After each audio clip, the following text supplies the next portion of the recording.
السلام علیکم ګرانو دوستانو، هیله ده چې روغ او جوړ اوسئ. صحت جامد بودن.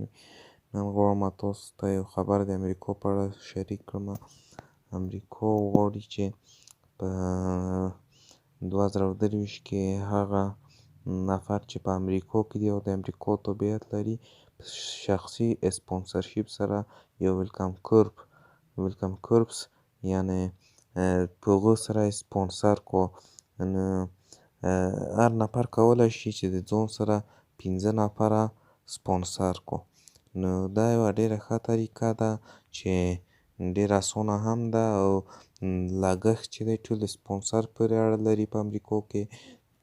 څو چې د خپل ملګري ته یې کار پیدا کېږي او روزګار پیدا کېږي، د هغو اولادونو ته مکتب ته تلل، خواړه، جامه او داسې نور شیان ټول د سپانسر پورې اړه لري. نو که تاسو غواړئ چې د ویلکم کورپس په اړه نور معلومات هم ترلاسه کړئ، نو زما چینل وڅارئ او سبسکرایب یې کړئ. زه به تاسو ته نور خبرونه هم د امریکا په اړه شریک کړم. خدای په امان، الله مو مل شه. تر بیا.